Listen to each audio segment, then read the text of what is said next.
Yes, people. Manchester City have just beaten Brighton and Hove Albion 2-1, but it was not easy at all. We made it very, very difficult for ourselves indeed.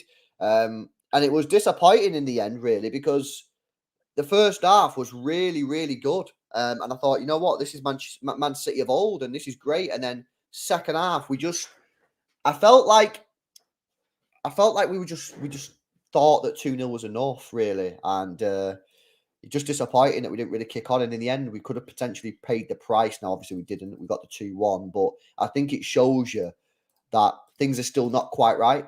Much better, of course, because the first half performance was unrecognisable to the ones against Wolves and Arsenal. But ultimately, there are still things to work on. There are still things that we need to improve on. But I'm just glad we got the win, and I'm back on sort of like, positive sort of vibe, positive energy, to be honest with you, because it's not nice being on a dead run. We're going to get into the player ratings, and then after that, we are going to be doing a Chelsea versus Arsenal watch along. So do us a favour, guys, if you've not done so already, please hit the thumbs up button on this stream as well. I know a lot of you have already done it on the watch along, but hit a thumbs up on this. Subscribe to the channel as well if you are new. And of course, if you leave your comments, if you're in the live chat, and if you're watching back on replay, give me your comments down below. I'm going to try and fire through these quick because the game kicks off in 20 minutes. So we don't want to waste too much time. So let's get straight into it with Ortega, who, to be honest with you, I think proved to most people that he's a good second choice goalkeeper, but his kicking just wasn't. His kicking is very good. It's good, but it's not quite at the level of Edison, to be honest with you. Let me just increase the light because I don't think you really see me too much. There we go. That's a bit better. Yeah, I don't think you can really compare him too much to Edison. 90 minutes played, made 2 saves, 1 high claim, which, by the way, at the end of the game, he made a big high claim, which was very, very important. 1 save from inside the penalty area, 69% passing accuracy, which is quite low, to be honest with you. Look at those long balls. That's really bad, actually. I don't expect goalkeeper long balls to be very good because they're long balls. They're difficult, but yeah, that's not great. To be honest with you, I'm going to give him a 6.8. I'm not going to give him a 7 because I think his kicking was way off. But I'm not going to give him like a proper crappy score. So I'm going to give him a 6.8. I'm seeing 6.5, 7.5. 7.5s are too high for me. I think his kicking was not good enough to that. Did make a good save off Matoma, although, yeah, he did make a good save off Matoma. You're right. Fuck it. I'm going to increase it to a 7. SB says poor refereeing, spoiling football. Yeah, the referee was bad today. The referee was very, very bad. Okay, let's move it on to Kyle Walker. 90 minutes played in the game, 1 clearance, 2 interceptions, one tackle, and he got dribbled past 3 times. Not often you say that about Kyle Walker, is it? He only won 1 out of 5 ground duels, 1 out of 1 aerial duels, and an 89% pass accuracy with 3 successful long balls out of 6. Yeah, looked I wouldn't say off. No, I would just say off the pace because, he was playing against a tricky winger in Matoma. Matoma was a great player, very tricky.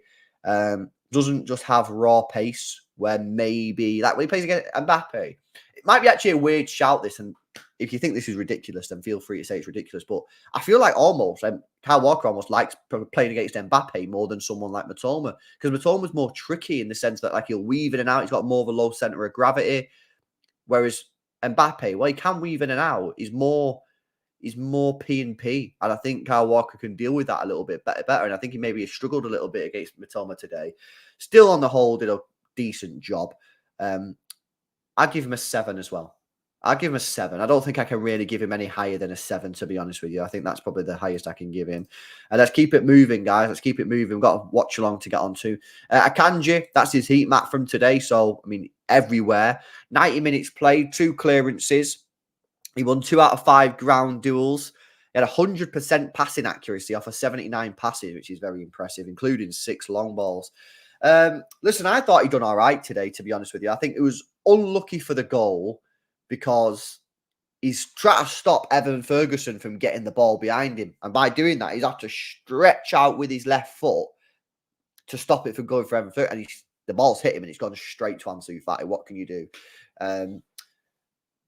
The sending off, yeah, should he done that? Probably not. It is a sending off. It's annoying because Kanate done the same thing at Liverpool, Everton. He didn't get sent off, and that was arguably worse. I'm going to give him. I know some people might try cooking him. I'm actually going to give him the benefit of the doubt on the goal and the red card. 6.4. 6.4, because ultimately he could have done better on the goal and he shouldn't really got sent off. But I don't think it's as bad as some people are making out.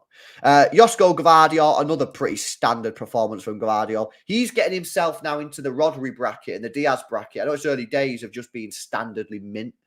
That's his heat map from today. 90 minutes played with 2 clearances, 4 interceptions. He won 4 out of 4 ground duels, didn't win his only aerial duel, had a 90% pass accuracy. 3 crosses unsuccessful, 1 long ball successful. Also had a shot on target and a dribble attempt as well. I got to say, I thought he was very, very good again. Like I say, I think for me, he started... You know when we talk about Rodri and we just say standard? That means mint. You know what I mean? I think Gvardiol's starting to make his own little standard performance. I thought he was very, very good today.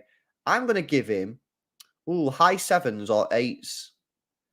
Or 8.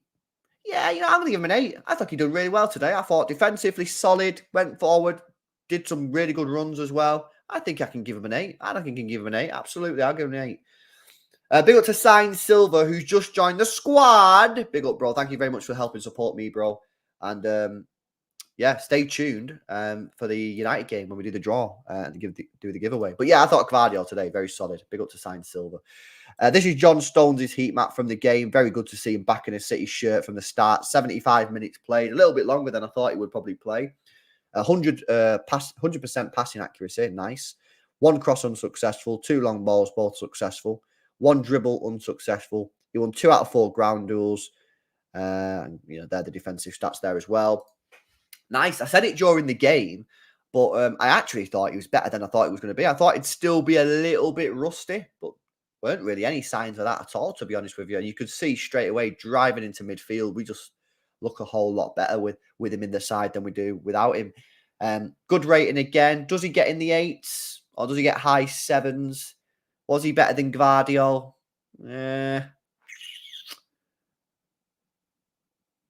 7.9. Fuck it. I'm gonna give him. I think Gvardiol was a better player today. I think he was more involved. But John Stones, very, very good. And if people want to put him in the 8s, then I've got no real problem with that because he was very, very good. Rodri today, how good again to see this guy back into the team, guys. Massive. We missed him, haven't we? I mean, we don't need to speak about it because we spoke about it to death, but so good with him back into the team. 90 minutes played today, 93% passing accuracy, only 6 misplaced passes, including 8 long balls, all successful. 2 dribbles, 1 successful. He won 4 out of 6 ground duels and he won his only aerial duel. He also made a clearance and 1 interception. I mean, to be honest with you, I can't remember. Maybe Forest, because he got sent off. I can't remember the last time I gave Rodri less than an 8. And he's going to get in the 8s again because he's just mint. He's the best midfielder in world football. He is. And people might say Bellingham, man. I just think Rodri is he runs this team. He runs the team. He is the engine. He's the transmission. He's the brakes to slow it down.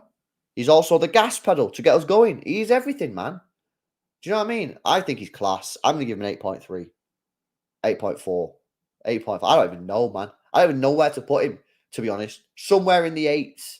8.3. That's what I'm going to go. 8.3. But honestly, it's funny because I've said this before, but I thoroughly believe it. Because of how good he is, he actually causes us a problem because you can't have a backup DM because they'll never play. And when he comes out the team, we have no solution. So he's mint, but he causes a problem because of how good he is, which I guess is a credit to himself, really. Let's do Bernardo Silva. Typically more on the left-hand side today, as you can see from the heat map. 90 minutes played with an 88% passing accuracy. 2 key passes in the game as well. 2 crosses unsuccessful. 3 long balls, 1 successful. He won 2 out of 3 ground duels. Didn't win any of his aerial duels, as usual. 1 clearance there as well. So, yeah, I feel like Bernardo today had to do a lot of the dog's work, running around, didn't really get involved too much in the creative side, and he was just helping out when he. I don't really think he had a mega performance by any stretch, but he was just active. Was he in there to create? Don't know. Ask Pep. I'll say 7.3. I can't really go higher than that. I don't really think he did anything other than like sort of run around. But that running around is very useful to the team at times. Okay, Julian Alvarez gets himself another goal. That's his heat map from today. Had to be subbed off at the end, of course, but that was purely tactical. One goal, 92% passing accuracy, one cross, 2 shots on target, 1 shot off target, 3 dribbles, 2 successful. Look at this as well with the defensive work. 4 successful ground duels out of 10, 1 successful aerial duel out of 2, and that's pretty much it. Yeah, another goal. 7 goals now in all competitions. 5 assists for Julian Alvarez. Yeah, I mean, what can you even say? I mean, I think he's just class, mate. He's class, and I'm happy for him as well because, to be honest with you, I think he got away with a little bit of criticism against Arsenal and Wolves. I think he was poor in both games, even though he scored against Wolves. But I think he's still poor. And he kind of ghosted. But today, he bounced back and got a nice goal. And I think his link-up play today was nice as well. He got in some decent areas. So, listen, I'm going to give him a good score. I'm going to put him in the 8s. I'm going to give him 8.3. Somewhere similar to Rodri. I know Rodri didn't score a goal and Alvarez did, but I think Rodri was overall probably better for the team. But I think, in fact, I don't know if I'm being harsh there on Alvarez. I think maybe I'm being a bit harsh there, actually. Yeah, I think I'm going to reassess that. I'm going to rewind the situation and give Alvarez an 8.5. I'll give him an 8.5. I think, actually, put him just ahead of Rodri. Maybe my Rodri bias come into play there, to be honest with you.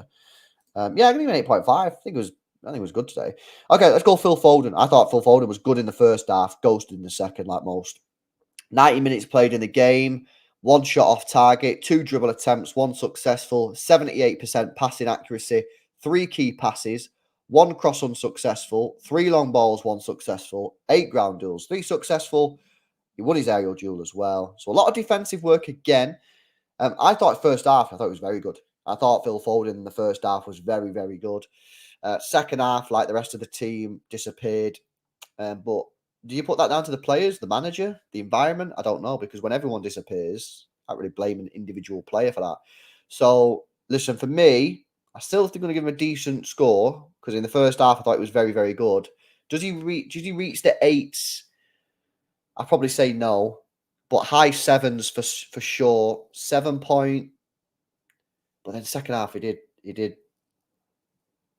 didn't do much in the second half. I'm going to give him a 7.7. Yeah, 7.7. First half, though, very, very good. And listen, it's no surprise to me that he plays like that when he goes back on the wing, because that's how good he is when he's on the wing. Okay, let's go Jeremy Doku. This could be interesting. That's his heat map from today. I mean, look how high up on the pitch he is. Fantastic. 75 minutes played before Grealish come on. He got 1 assist, 1 shot on target, 2 shots off target, which, to be honest, he should have done better with.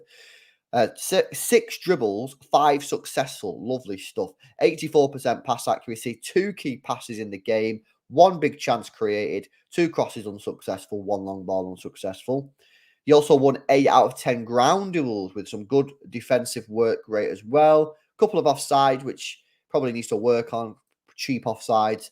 But listen, I thought it was fantastic. That first half, I've not seen a winger play like that for City for a very, very long time. I'm talking electricity, mate. Electricity. It was everywhere. It was taking everyone on. Milner was getting roasted.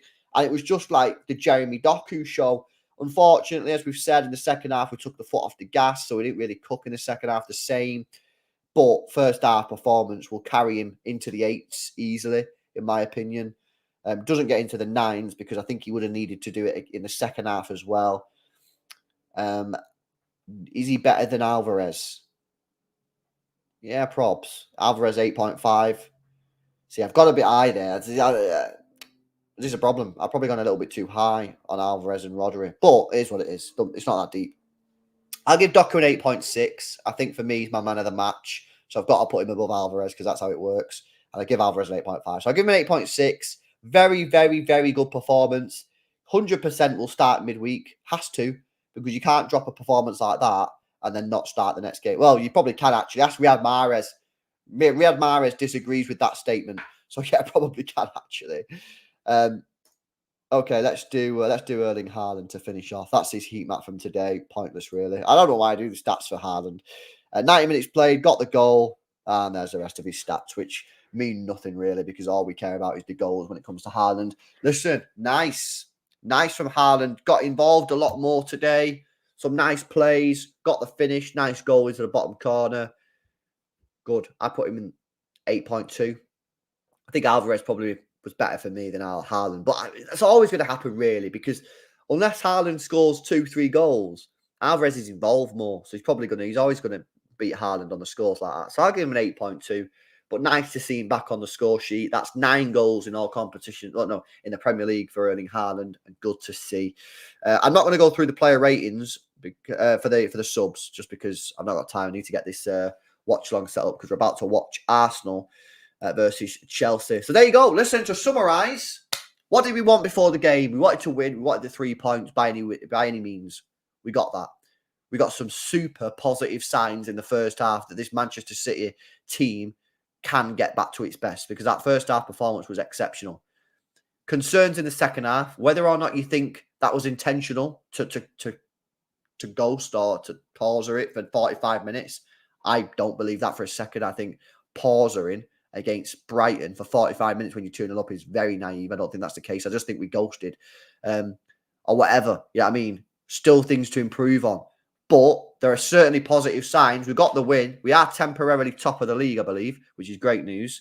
But listen, yeah, the referee stinks, man. The referee stinks. Look, we'll speak more about this game. If you want to come and join me, I'm about to do the watch-along for Chelsea versus Arsenal. The stream will redirect you. I'll be live in a few minutes. I'm just going to go and get the drink from the shop, so I'll be like 2 minutes late.